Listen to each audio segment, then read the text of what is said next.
প্রিয় শিক্ষার্থীরা, আসসালামু আলাইকুম। আমরা গত ক্লাসে সাধারণ জাবেদার ছক এবং সাধারণ জাবেদা এন্ট্রি হিসাবের বহিতে লেখা বিবেচ্য বিষয়সমূহ নিয়ে আলোচনা করেছিলাম। আমরা আজকে একটি সাধারণ জাবেদা কিভাবে লিখতে হয় সেটা দেখানোর চেষ্টা করব। প্রিয় শিক্ষার্থী, তোমরা বোর্ডের দিকে খেয়াল করো। এখানে একটি জাবেদা, সাধারণ জাবেদা আমি পূর্ব থেকেই লিখে রেখেছি। এইটাই কিভাবে লিখলাম সেটা ব্যাখ্যা দেওয়ার চেষ্টা করব। সাধারণ জাবেদায় একটি কমন ছক ব্যবহার করা যায়। সাধারণ জাবেদায় একটি কমন ছক ব্যবহার করা হয়, যে ছকে 5টি কলাম থাকে। এখানেও দেখো 5টি কলাম ব্যবহার করেছি: তারিখ, বিবরণ, খতিয়ান পৃষ্ঠা, ডেবিট, ক্রেডিট।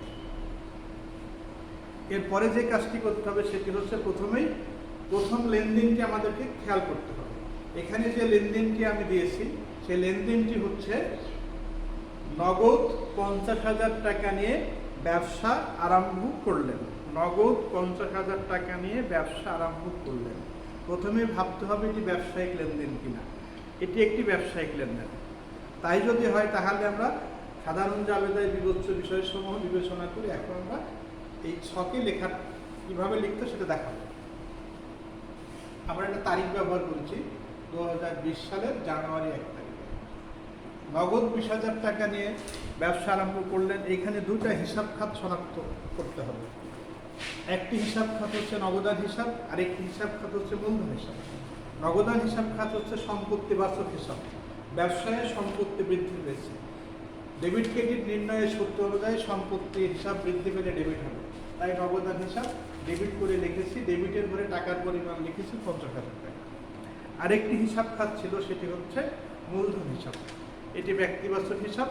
এইখানে ব্যবসায়ের দায় বৃদ্ধি পেয়েছে, তাই মূলধন হিসাব খাত ক্রেডিট করে আমরা লিপিবদ্ধ করেছি। এবং নিয়ম অনুযায়ী প্রথমে ডেবিটটি লিখতে হবে, তারপরে ক্রেডিটটি, তারপরে সমপরিমাণ টাকা ডেবিট ঘরে লিখবো, ক্রেডিট ঘরে লিখবো, এবং নিয়ম অনুযায়ী এটি ব্যাখ্যা লিখতে হবে। খুব সংক্ষেপে লেনদেনটির ব্যাখ্যা লিখতে হবে। এখানে ব্যাখ্যাটা লিখেছি, যেহেতু নগদ টাকা নিয়ে ব্যবসা আরম্ভ করলেন। অন্যভাবে লেখা যেত, যেহেতু ব্যবসায় নগদ টাকা মূলধন হিসাবে আনা করলেন। অনেকভাবে ব্যাখ্যাটি লেখা যায়। ব্যাখ্যাটির প্রধান উদ্দেশ্য হচ্ছে যে লেনদেনটির আমরা জাবেদা লিখেছি তার সংক্ষিপ্ত বর্ণনা লিখেছি। দ্বিতীয় লেনদেনটি আমরা খেয়াল করি। আমরা তারিখ ব্যবহার করেছি জানুয়ারি 4 তারিখ। এবি ব্যাংকে একটি হিসাব খোলা হয়েছে 30,000 টাকা দিয়ে। এবি ব্যাংকে একটি হিসাব খোলা হয়েছে 30,000 টাকা দিয়ে। এটিও একটি ব্যবসায়িক লেনদেন। এখানে দুইটা হিসাব আছে, একটি ব্যাংক হিসাব, একটি নগদান হিসাব। ব্যাংক ব্যক্তিবাচক হিসাব, ব্যাংক হচ্ছে ব্যক্তিবাচক হিসাব, যেহেতু এটা প্রতিষ্ঠান হচ্ছে তাই ব্যাংক হিসাব ডেবিট। আর নগদ যেহেতু সম্পত্তিবাচক হিসাব, ব্যবসায় থেকে নগদ টাকা চলে গেছে, হ্রাস পেয়েছে, তাই ক্রেডিট। আমরা জাবেদাটা দিয়েছি ব্যাংক হিসাব ডেবিট, নগদান হিসাব ক্রেডিট। নগদের ঘরে 30,000 টাকা, ডেবিটের ঘরে ব্যাংক হিসাব 30,000 টাকা, ক্রেডিটের ঘরে নগদান হিসাব 30,000 টাকা। আমরা সংক্ষেপে একটি ব্যাখ্যা দিয়েছি, যেহেতু ব্যাংকিং হিসাব খোলা হবে। এর পরের লেনদেনটি দিয়েছি জানুয়ারি 10 তারিখে। ব্যবসায় ব্যবহারের জন্য আসবাবপত্র ক্রয় 15,000 টাকা। ব্যবসায় ব্যবহারের জন্য আসবাবপত্র ক্রয় 15,000 টাকা। এটি একটি কারবারি লেনদেন বা ব্যবসায়িক লেনদেন। এখানে দুইটা হিসাব খাত আছে, একটি আসবাবপত্র, একটি নগদান হিসাব। দুটোই সম্পত্তিবাচক হিসাব। যেহেতু আসবাবপত্র হিসাব খাত বৃদ্ধি পেয়েছে তাই আসবাবপত্র হিসাব ডেবিট, এবং নগদান হিসাব খাত যেহেতু হ্রাস পেয়েছে তাই নগদান হিসাব ক্রেডিট। আমরা ব্যাখ্যা লিখেছি, যেহেতু ব্যবসায় ব্যবহারের জন্য আসবাবপত্র ক্রয় করা হয়েছে। তার পরের লেনদেনটা দিয়েছি জানুয়ারি 15 তারিখে। এখানে দিয়েছি নগদের পণ্য ক্রয় 10,000 টাকা। লেনদেনটি হচ্ছে নগদের পণ্য ক্রয় 10,000 টাকা। এটি একটি ব্যবসায়িক লেনদেন। এখানে দুইটা হিসাব খাত শনাক্ত করতে হবে, একটি হিসাব খাত ক্রয় হিসাব আর একটি নগদান হিসাব। ক্রয় হচ্ছে এখানে নামিক হিসাব বোঝাচ্ছে, ব্যয় বোঝাচ্ছে। ব্যয় বৃদ্ধি পেলে ডেবিট, তাই ক্রয় হিসাব ডেবিট। ডেবিটের ঘরে 10,000 টাকা লিখেছি। নগদ সম্পত্তিবাচক হিসাব, নগদ এখানে সম্পত্তির হ্রাস পেয়েছে তাই নগদান হিসাব ক্রেডিট লিখেছি। ব্যাখ্যাতে লিখেছি নগদে পণ্য ক্রয় করা হবে। আমরা যদি দেখি একটি পৃষ্ঠাতে ওই মাসের জাবেদাগুলো লিপিবদ্ধ করা সম্ভব হচ্ছে না, পরবর্তী পাতায় যাওয়ার নিয়মটা ওখানে আমরা দেখাচ্ছি।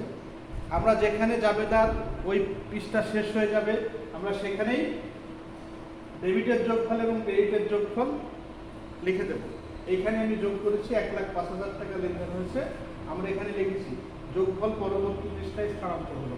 যদি জাবেদা এক পৃষ্ঠায় লেখা সম্ভব না হয় তাহলে যে তারিখে পৃষ্ঠা পূর্ণ হয়ে যাবে ওইখানে আমরা যোগ করে এই শব্দটা লিখব, যোগফল পরবর্তী পৃষ্ঠায় স্থানান্তরিত হলো বা যোগফল পরবর্তী পাতায় স্থানান্তর করা হলো।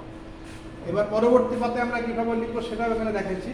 আমরা প্রথমেই যেখান থেকে শেষ করেছি সেই তারিখে যোগফলটা এখানে নিয়ে যাব। এখানে 15 তারিখে লেনদেন শেষ করেছি, আমরা 15 তারিখে যোগফলটা নিয়ে গিয়ে এখানে লিখবো যোগফল পূর্ববর্তী পৃষ্ঠা হতে আনিত হবে। এই 1,05,000 টাকা পূর্ববর্তী পাতা হতে আনিত হয়েছে, এই কথাটা এখানে আমরা লিখে দিয়েছি, যোগফল পূর্ববর্তী পৃষ্ঠা হতে আনিত হবে। এটা লেখার পরে পরবর্তী লেনদেন কয় তারিখে সেটা আমরা খেয়াল করব। এর পরের লেনদেন দেখাইছি জানুয়ারি 20 তারিখে, বাকিতে পণ্য ক্রয় 12,000 টাকা, ধারে পণ্য ক্রয় বাকি 12,000 টাকা। এখানে নাম দেওয়া নেই কিন্তু ধার শব্দটা দেওয়া আছে। এখানে দুইটা হিসাব খাত হচ্ছে, একটি ক্রয় হিসাব আর একটি হচ্ছে পাওনাদার বা প্রতিরোধ হিসাব। পাওনাদার বা প্রতিরোধ হিসাব, যেহেতু ক্রয় নামিক হিসাবের ব্যয় বোঝাচ্ছে, ক্রয় বৃদ্ধি পেয়েছে, ব্যয় বৃদ্ধি পেয়েছে তাই ডেবিট, ক্রয় হিসাব ডেবিট। পাওনাদার হচ্ছে ব্যক্তিবাচক হিসাব, দায় বৃদ্ধি পেয়েছে তাই প্রদেয় হিসাব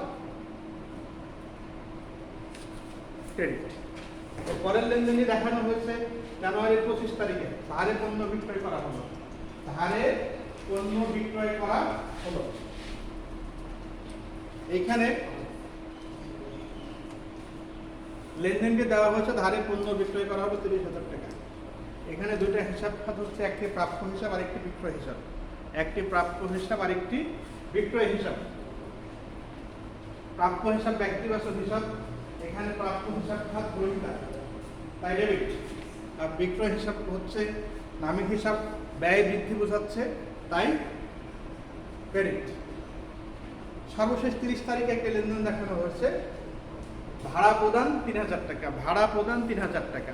এখানে নগদ বাকি কোনো কিছু উল্লেখ না থাকলে আমার লেনদেনটি নগদ হয়ে যাবে। এখানে দুইটা হিসাব খাত আছে, একটি ভাড়া হিসাব একটি নগদান হিসাব। ভাড়া নামিক হিসাব ব্যয় বোঝাচ্ছে তাই ভাড়া হিসাব ডেবিট, ব্যয় বৃদ্ধি বোঝালে ডেবিট, এবং নগদ সম্পত্তি বাচক হিসাব হ্রাস বোঝাচ্ছে তাই ক্রেডিট। আমরা ব্যাখ্যা লিখেছি নগদে ভাড়া প্রদান। আর যদি কোনো জাবেদা না থাকে ওই মাসে আমরা হিসাবটি ক্লোজ করব।